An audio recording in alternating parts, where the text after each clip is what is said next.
Good morning. Welcome to another edition of Beyond the Pulpit.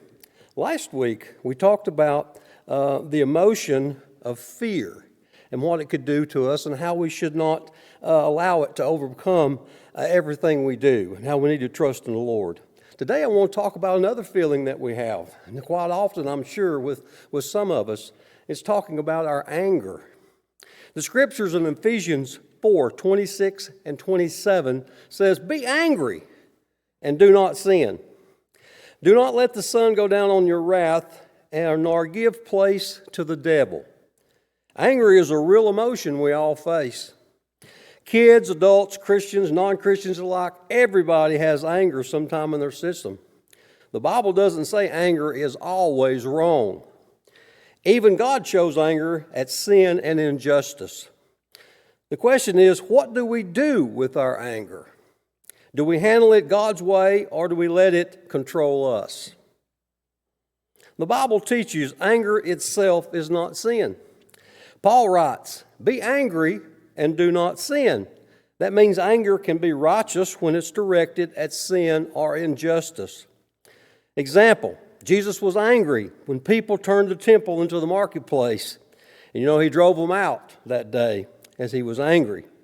But anger can quickly lead to sin. Anger becomes sinful when it is selfish, uncontrolled, or turns into bitterness, hurtful words, or violence. James 1:19 and 20 says this, "Let every man be swift to hear, slow to speak, slow to wrath, for the wrath of man does not produce the righteousness of God." It's pretty plain, isn't it? Do not let the sun go down on your wrath. Don't let hold grudges or stay bitter. Unresolved anger only grows stronger overnight. I know my mother and dad used to always make my sister and I make up when we was mad at one another before we went to bed. I guess this is where it's coming from. Never go to bed when you're angry. I think it's a good lesson to learn. Uncontrollable anger gives Satan an opportunity too. Nor give place to the devil. Anger left unchecked opens the door for the enemy to plant division, resentment, and destruction in our lives. Just imagine a match. Let's say you strike it and you hold it in your hand. At first, it's just a tiny flame. If you keep it under control, it can warm you or give light. But if you drop it or let it spread, it burns down the whole house. Anger is like that fire. Controlled, it can bring justice and correction. Uncontrolled, it destroys relationships, peace, and even our witness for Christ. Practical steps for holding anger God's way. Let's listen to what it says. Pause before reacting. Take a breath. Pray and ask God for self-control. My dad used to tell me to be sure and count to 5 before I say something. Speak correctly.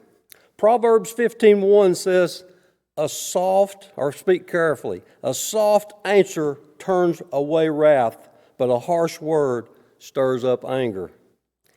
Forgive quickly. Don't hold on to grudges. Remember how much Christ has forgiven us. Give your anger to God. This is a big one. Pray about what upsets you and trust Him to handle the justice of it. In closing, anger is a powerful emotion. Left unchecked, it gives place to the devil. But surrendered to God, it can point us towards righteousness.